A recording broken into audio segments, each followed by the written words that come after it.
ছাত্ৰ বন্ধুসকল তোমালোক সকলোকে আমাৰ আলোচনা একাডেমী এডুকেশ্যনৰ অন্য এটা ভিডিঅ' ক্লাছলৈ আন্তৰিক স্বাগতম জনাইছোঁ আৰু আজিৰ এই ভিডিঅ' ক্লাছত আমি তোমালোকৰ লগত আলোচনা কৰিম প্ৰাকৃতিক সম্পদৰ ব্যৱস্থাপনা তোমালোকৰ সায়েন্সৰ যিটো একেবাৰে শেষৰ নম্বৰ পাঠ আছে মেনেজমেণ্ট অফ নেচাৰেল ৰিচোৰ্চেছ ইয়াৰ যিখিনি MCQ যিখিনি মাল্টিপল চইচ কুৱেশ্যনছ তোমালোকৰ HSLC লগতে স্কুলৰ প্ৰি বৰ্ড এক্সামৰ কাৰণে ইম্পৰ্টেণ্ট তো গোটেইখিনি ডিছকাশ্যন কৰিম লগতে আজিৰ এই ক্লাছটোত যিখিনি তোমালোকৰ দেখুওৱা যাব এই প্ৰশ্নখিনি অলৰেডি 2024ত অলৰেডি HSLC এক্সামত আহি গৈছে গতিকে HSLC এক্সামৰ কাৰণে তোমালোকৰ এটা আইডিয়া আহি যাব আজি এই ক্লাছটো সম্পূৰ্ণ শেষলৈকে কৰিলে ঠিক আছে ক্লাছটো স্কিপ কৰি নাচাবা লোকচান তোমালোকৰ হ'ব ক্লাছটো সম্পূৰ্ণ একেৰাহে চাবা তোমালোকে স্কিপ কৰি নাচাবা ওকে সো ফাৰ্স্ট কোৱেশ্চনটো হৈছে যে তেহৰাই নদী বান্ধ নিৰ্মাণ কৰা নদীখনৰ নাম শুদ্ধ উত্তৰটো হৈছে গংগা নদীৰ ওপৰত তেহৰাই নদী বান্ধ ওকে তেহৰাই ডেম নতুবা তেহৰাই নদী বান্ধ নিৰ্মাণ কৰা হৈছিল আৰু এই নদী বান্ধৰ পৰা কি হয় জানানে বাৰু নদী বান্ধৰ পৰা একচুয়ালি ইলেক্ট্ৰিচিটি মানে আমি ঘৰত আজি যে কাৰেন্ট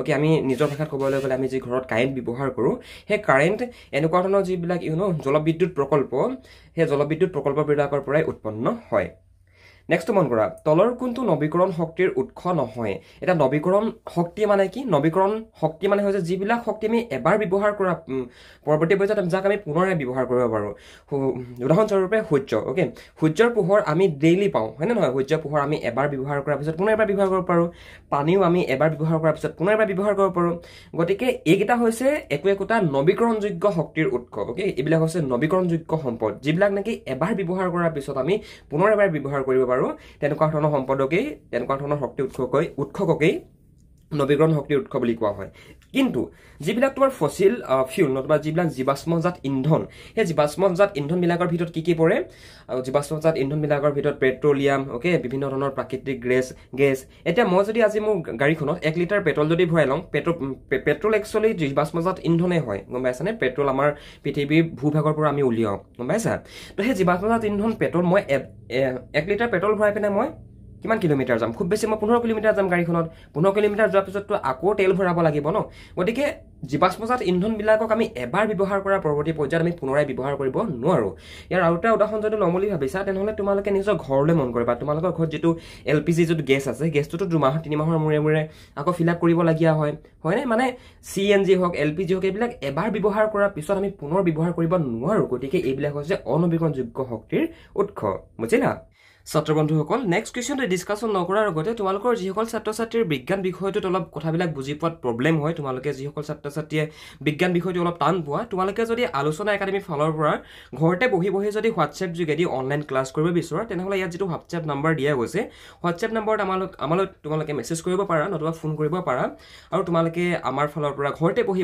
হোৱাটছএপ যোগেদি বিজ্ঞান বিষয়টো সম্পূৰ্ণৰূপে পঢ়িব পাৰিবা আৰু সদায় মনত ৰাখিবা বিজ্ঞান এনেকুৱা এটা বিষয় নহয় যেটো বিষয় তুমি মুখস্থ কৰি পৰীক্ষাত অৱতীৰ্ণ হবা বিজ্ঞান বিষয়ৰ যিকোনো এটা প্ৰশ্ন উত্তৰ কৰিবলৈ তোমালোকক এটা প্ৰপাৰ আন্ডাৰষ্টেণ্ডিংৰ প্ৰয়োজন হ'ব যেটো তোমালোকক আমাৰ ফালৰ পৰা আমি অফাৰ কৰি আছো গতিকে যিসকল ছাত্ৰ-ছাত্ৰী আগ্ৰহী হোৱা পৰীক্ষাৰ কাৰণে এতিয়াও তোমালোকৰ সিলেবাস কভাৰ আপ হোৱা নাই তোমালোকে আমাক যোগাযোগ কৰিব পাৰা আমি তোমালোকক ঘৰতে বহি সকলোখিনি কথা পঢ়া সকলোবিলাক বিষয় পঢ়া শুনাৰ ক্ষেত্ৰত সহায় কৰি দিম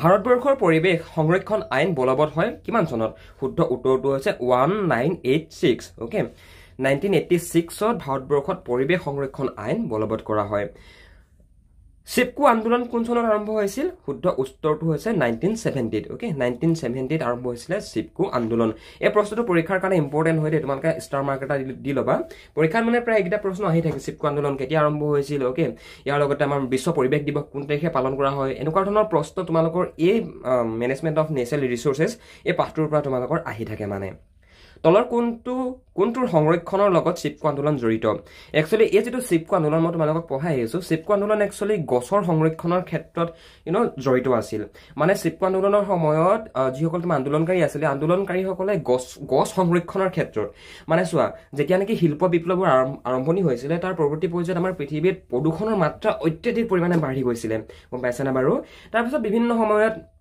বিভিন্ন ধৰণৰ আন্দোলনো হৈছে আন্দোলনৰ লগতে বৰ্তমানটো WHO লগতে ইউনাইটেড নেশ্যনে ৰাষ্ট্ৰসংঘৰ ফালৰ পৰা তোমাৰ পৰিৱেশ সংৰক্ষণৰ ক্ষেত্ৰত বিভিন্ন ধৰণৰ মতামত আগবঢ়াই থাকে এতিয়া এই যেটো চিপকো আন্দোলন এই চিপকো আন্দোলনটো তোমাৰ গছৰ সংৰক্ষণৰ ক্ষেত্ৰত জড়িত আছিল ওকে নেক্সট মন কৰা কয়লা আৰু পেট্ৰলিয়ামৰ দহনৰ ফলত কি উৎপন্ন হয় ইয়াত আমাক অপচন দিছে কাৰ্বন ডাই অক্সাইড, পানী, নাইট্ৰজেন আৰু ছালফাৰ অক্সাইড আৰু ওপৰৰ আটাইকেইটা শুদ্ধ অপশ্যনৰ ওপৰৰ আটাইকেইটা লিখিবা। অৰ্থাৎ কয়লা আৰু পেট্ৰলিয়াম আমি যেতিয়া জ্বলাওঁ, যেতিয়া দহন কৰোঁ, এতিয়া আমি যে গাড়ীখনত তেল 1 লিটাৰ ভৰাই যে গাড়ীখন চলাই যাওঁ, তাত আমি যে দেখি পাওঁ যে চাইলেঞ্চাৰ দিলে যে ধোঁৱা উলিওৱা, সেই ধোঁৱাত কি থাকে জানা? কাৰ্বন ডাই অক্সাইড থাকে, পানী থাকে, নাইট্ৰজেন আৰু ছালফাৰ অক্সাইড থাকে, যিকেইটা নেকি আমাৰ পৰিৱেশৰ কাৰণে অতি হাৰ্মফুল গেছ হয়।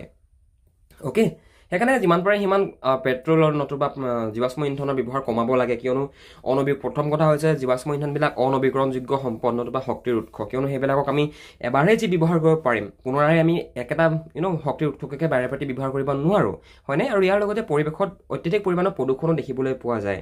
অ'কে, নেক্সট মন কৰা, কয়লা আৰু পেট্ৰলিয়াম অতি প্ৰয়োজনীয় উৎস। অ'কে, এতিয়া কয়লা আৰু পেট্ৰলিয়ামে তোমালোকে এইডোখৰতে এডাল হাইফেন এনেকৈ দি ল'ব পাৰা, মানে ফিল ইন দ্য ব্লেংকছ টাইপত তোমালোকৰ আহিব এনেকুৱা ধৰণৰ প্ৰশ্নবিলাক। কয়লা আৰু পেট্ৰলিয়াম শক্তিৰ অতি প্ৰয়োজনীয় উৎস, আৰু কয়লা আৰু পেট্ৰলিয়াম এই কয়লা জ্বলোৱাৰ ফলত নতুবা পেট্ৰলিয়াম দহনৰ ফলত তাৰ পৰা শক্তি, তাৰ পৰা এনাৰ্জি ৰিলিজ হয়। গম পাইছানে বাৰু? কয়লা and petroleum are essential resources for energy. Okay, বুজি পালা? গংগা নদীৰ কাৰ্যকৰী আঁচনি স্থাপন হৈছিল কিমান চনত? শুদ্ধ উত্তৰ হৈছে 1985। অ'কে, চি নম্বৰ অপশ্যনটো শুদ্ধ। জীৱাশ্ম ইন্ধনৰ দহনৰ ফলত উৎপন্ন হোৱা তলৰ কোনটো গেছ বিষাক্ত নহয়?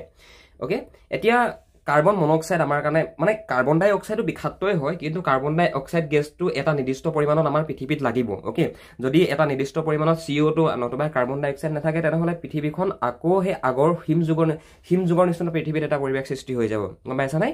এতিয়া ছালফাৰ ডাই অক্সাইড, নাইট্ৰজেন ডাই অক্সাইড, অ'কে, কাৰ্বন মনক্সাইড, এইকেইটা গেছ আমাৰ হিউমেনৰ কাৰণে, মানে মানৱ জাতিৰ কাৰণে খুবেই বিষাক্ত গেছ হয়। গম পাইছানে? কিন্তু কাৰ্বন ডাই অক্সাইড গেছটো হয়, কাৰ্বন ডাই অক্সাইড গেছটো বেয়া গেছে হয়। বেয়া গেছ মানে কি? এটা নিৰ্দিষ্ট পৰিমাণত কাৰ্বন ডাই অক্সাইড আমাৰ নেচাৰত, আমাৰ প্ৰকৃতিত লাগিব। যদি কাৰ্বন ডাই অক্সাইডৰ গেছৰ পৰিমাণ একেবাৰে নাইকিয়া হৈ থাকে, তেনেহ'লে তোমালোকক মই অলৰেডি কৈ আহিছোঁ, পৃথিৱীখন পুনৰ হিমযুগৰ নিচিনা এটা পৃথিৱীত পৰিৱেশৰ সৃষ্টি হৈ যাব। বুজি পাইছা? এতিয়া কাৰ্বন ডাই অক্সাইড মানুহেতো কাৰ্বন ডাই অক্সাইড ইউজ নকৰে, হয় নে নহয়? মানুহে উশাহত অক্সিজেন লৈ নিশাহতে কাৰ্বন ডাই অক্সাইড এৰি দিয়ে, আৰু কাৰ্বন ডাই অক্সাইড কোনে এবজৰ্ভ কৰে? গছবিলাকে এবজৰ্ভ কৰে, হয়নে? গতিকে তোমালোকৰ পৰীক্ষাত যদি এনেকুৱা ধৰণৰ 4টা অপশ্যন আহে, তেনেহ'লে তোমালোকে ডাইৰেক্টলি লিখিবা কাৰ্বন ডাই অক্সাইড বুলি। কিন্তু এটা কথা মনত ৰাখিবা, কাৰ্বন ডাই অক্সাইড সিমানো ভাল গেছ নহয়, মানে কাৰ্বন ডাই অক্সাইড গেছৰ পৰিমাণ বাঢ়ি যোৱাৰ কাৰণে বৰ্তমান সময়ত আমাৰ পৃথিৱীত গোলকীয় উষ্ণতা নতুবা গ্ল'বেল ৱাৰ্মিং হৈছে, আমি দেখিবলৈ পাইছোঁ, অনুভৱ কৰিছোঁ বস্তুটো। বুজিলা? পৰিৱেশ ৰক্ষা কৰিবৰ বাবে তলৰ কোন 3টা আৰৰ ভিতৰত নপৰে? এতিয়া ভাইটি ভণ্টিসকল, ইয়াত যে 3টা আৰৰ কথা কৈছে, যে 3টা আৰৰ কিন্তু এটা ডেফিনেশ্যন আছে। তোমালোকৰ পৰীক্ষাত মানে 3টা আৰৰ বিষয়ে পৰীক্ষাত আহিবও পাৰে। মই বুজাই আছোঁ বস্তুবিলাক, মন কৰা। পৰিৱেশ ৰক্ষা কৰিবৰ বাবে তলৰ কোন 3টা আৰৰ ভিতৰত নপৰে? শুদ্ধ অপশ্যনত আমি কি পাই আছোঁ? বৃদ্ধিকৰণ। এতিয়া সম্পদক আমি বৃদ্ধি কৰিব পাৰোঁ জানো? তোমালোকে এনে মানে যিবিলাক স্পেচিয়েল নেচাৰেল ৰিচোৰ্চেছ আছে, মানে যিবিলাক আমি ইন্ধন হিচাপে, ফৰ এক্সাম্পল আমি জীৱাশ্ম ইন্ধন জানো বৃদ্ধি কৰিব পাৰিম? নোৱাৰোঁ, হয় নে নহয়? গতিকে বৃদ্ধিকৰণ হৈছে ইয়াৰ শুদ্ধ অপশ্যন। এতিয়া 3টা আৰৰ ডেফিনেশ্যনটো মই তোমালোকক বুজাই আছোঁ, তেতিয়া এই প্ৰশ্নৰ উত্তৰটো বেছি ভালনে বুজি পাবা। কয়লা আৰু পেট্ৰলিয়ামৰ ব্যৱহাৰৰ অসুবিধা হ'ল, কয়লা আৰু পেট্ৰলিয়ামৰ ব্যৱহাৰৰ অসুবিধা কি কি? ইয়াৰ উত্তৰত আমি লিখিছোঁ ওপৰৰ আটাইকেইটা কিয় হৈছে? কিয়নো কয়লা আৰু পেট্ৰলিয়াম দহনৰ ফলত, জ্বলোৱাৰ ফলত বায়ু প্ৰদূষণ হয়, গোলকীয় উত্তাপন বৃদ্ধি হয়, মানে গ্ল'বেল ৱাৰ্মিং হয়। অ'কে, ইহঁত ক্ষয়িষ্ণু শক্তিৰ উৎস, আৰু দিছে ওপৰৰ আটাইকেইটা, শুদ্ধ অপশ্যনৰ ওপৰৰ আটাইকেইটা। কিয়নো কয়লা আৰু পেট্ৰলিয়াম দহনৰ ফলত, জ্বলোৱাৰ ফলত গোলকীয় উষ্ণতা বৃদ্ধি হয়, গ্ল'বেল ৱাৰ্মিং হয়, কিয়নো তাৰ পৰা CO2, মিথেন এনেকুৱা ধৰণৰ যিবিলাক গ্ৰীণ হাউচ গেছ, সেই গ্ৰীণ হাউচ গেছবিলাক নিৰ্গত হয়। বুজিছা? লগতে বায়ু প্ৰদূষণো হয়। এতিয়া গাড়ীৰ পৰিমাণ বাঢ়ি যোৱাৰ কাৰণে অসমত বাৰু সিমান এটা প্ৰদূষণ নহয়। তোমালোকে যদি কাহানিবা নিউ দিল্লী যোৱা, নিউ দিল্লীত মানে আমাৰ ইণ্ডিয়াৰ আটাইতকৈ পলিউটেড চহৰেই হৈছে নিউ দিল্লী। গম পাইছানে বাৰু? সেই দিল্লী ফালে যদি যোৱা, তেনেহ'লে তোমালোকে উইদাউট মাস্ক ঘৰৰ পৰা ওলাব নোৱাৰিবা, ৰুমৰ পৰা ওলাব নোৱাৰিবা। তো এতিয়া ইমান বায়ু প্ৰদূষণ কিয় হৈছে? কিয়নো চোৱা, বৰ্তমান সময়ত আমাৰ প্ৰত্যেক মানুহৰ ঘৰতে এখন গাড়ী থাকিবই থাকিব আজিৰ যুগত, হয় নাই? মোৰ ঘৰতো আছে, তোমালোকৰ ঘৰতো আছে চাগে গাড়ী এখন। তো এতিয়া সেই গাড়ীখন আমি যে পেট্ৰল নতুবা ডিজেল ভৰাই চলাইছোঁ, সেই তাৰ পৰা কিহৰ উৎপন্ন হৈছে? সেই যিডাল চাইলেঞ্চাৰ পিছফালে লাগি থাকে, তাৰ পৰা যে ধোঁৱা ওলায়, তাৰপৰা কি ওলাইছে? ধোঁৱাত কাৰ্বন ডাই অক্সাইড ওলাইছে, হয় নাই? আৰু এইবিলাক অত্যাধিক পৰিমাণে ওলোৱাৰ ফলত মিথেন, কাৰ্বন ডাই অক্সাইডৰ নিচিনা যিবিলাক গ্ৰীণ হাউচ গেছ, যিবিলাক সেউজগৃহ গেছ, সেই গেছবিলাক নিৰ্গত হোৱাৰ কাৰণে বায়ু প্ৰদূষণ হৈছে। বুজিলা তো সেইটো কাৰণে এনেকুৱা ধৰণৰ প্ৰশ্ন যদি পৰীক্ষাত আহে ওপৰত আটাইকেইটা লিখি থৈ গুচি আহিবা আৰু এটা কথা অলৱেজ মনত ৰাখিবা তোমালোকক যিখিনি কথা ইয়াত বুজাই থকা হৈছে পৰীক্ষাত মই এইটো কথা কোৱা নাই যে কি ইয়াত যিকেইটা আছে এইটো যে তেনেকুৱা ধৰণেই আহিব নহয় সেইটো কথা মই তোমালোকক কোৱা নাই মানে তোমালোকৰ যিটো এক্সপ্লেনেশ্যন দি থকা গৈছে সেই এক্সপ্লেনেশ্যনটো ওচৰ পাজৰৰ পৰাই তোমালোকৰ পৰীক্ষাত প্ৰশ্ন আহিব সেইটো কথা ক'বলৈ বিচাৰিছোঁ মই অ'কে নেক্সট বন্ধ কৰা তলৰ কোনটোৰ প্ৰাকৃতিক সম্পদ পৃথিৱীত অতি দ্ৰুতগতিত হ্ৰাস পাইছে শুদ্ধ অপশ্যন হৈছে বনাঞ্চল বতাহো হ্ৰাস পোৱা নাই পানীও হ্ৰাস পোৱা নাই সৌৰ শক্তিও হ্ৰাস পোৱা নাই পানীৰ পৰিমাণ ইভেন আজিকালি বাঢ়িছেহে কিয় বাঢ়িছে গম পোৱা গ্ল'বেল ৱাৰ্মিং হোৱাৰ কাৰণে কুমেৰুত যিবিলাক ডাঙৰ ডাঙৰ এণ্টাৰ্কটিকাত যিবিলাক বৰফৰ পাহাৰ আছে সেইবিলাক গলিছে ফলত সাগৰ পৃষ্ঠ মানে চি লেভেলটো বাঢ়ি গৈছে ইনক্ৰিজ হৈছে কিন্তু বনাঞ্চল মানে গছ গছনিৰ কথা কৈছোঁ বৰ্তমান সময়ত মানুহৰ পৰিমাণ জনসংখ্যা বৃদ্ধি হোৱাৰ কাৰণে জনসংখ্যা বিস্ফোৰণ ঘটাৰ কাৰণে মানুহে গছ গছনি ধ্বংস কৰিছে মানুহে নিজৰ আৱাস ভূমি উলিয়াবৰ কাৰণে থাকিবৰ কাৰণে হয়নে তো বনাঞ্চল ধ্বংস বৰ্তমান সময়ত এটা আমাৰ পৃথিৱীৰ অত্যাধিক পৰিমাণৰ এটা জ্বলন্ত সমস্যা মানে বহুত বেছি হৈছে মানে বৰ্তমান সময়ত বনাঞ্চল ধ্বংস আৰু এই বনাঞ্চল ধ্বংস কৰাৰ কাৰণে বন্য প্ৰাণীবিলাকে থাকিবলৈ সিহঁতৰ কাৰণে জেগা নাইকিয়া হৈছে ফাৰ্ষ্ট ছেকেণ্ডলি তোমাৰ আমাৰ পৃথিৱীখনৰ তাপমাত্ৰা বাঢ়িছে সেইকাৰণে কয় ন যে যিমান পাৰে সিমান আমি গছ ৰুব লাগে হয়নে তলৰ কোনটো প্ৰাকৃতিক সম্পদ নহয় আম গছ প্ৰাকৃতিক সম্পদ সাপ প্ৰাকৃতিক সম্পদ বতাহ প্ৰাকৃতিক সম্পদ কিন্তু কাঠৰ ঘৰ এটা প্ৰাকৃতিক সম্পদ নহয় হয় ঘৰটো বনাবৰ কাৰণে কাঠৰে ব্যৱহাৰ কৰা হয় কাঠ উড নতুবা কাঠ উডেন হাউচ নতুবা কাঠৰ ঘৰ বনাবৰ কাৰণে গছৰ পৰাই কাঠ মানুহে আহৰণ কৰে কিন্তু বনাইছে কোনে মানুহেতো বনাইছে গতিকে এইটো মেন মেড সম্পদ হয় এইটো মানৱ সৃষ্ট সম্পদ হয় কাঠৰ ঘৰ এটা বুজিলা মানে কনচেপ্টবিলাক চোৱা ফাৰ্ষ্ট অফ অল তোমালোকে আণ্ডাৰষ্টেণ্ডিংটো ল'ব লাগিব উইচ তোমালোকে থিয়ৰিটো বুজি পাব লাগিব গম পাইছানে তেতিয়াহে তোমালোকে পৰীক্ষাত ভাল এটা ৰিজাল্ট কৰিব পাৰিবা এটা প্ৰশ্ন ভুল নোহোৱাকৈ গুঠি আহিব পাৰিবা অপৰ্যাপ্ত পৰিৱেশত জীৱাশ্ম ইন্ধনৰ দহনৰ ফলত উৎপন্ন হোৱা প্ৰদূষক গেছটোৰ নাম কি শুদ্ধ উত্তৰটো হৈছে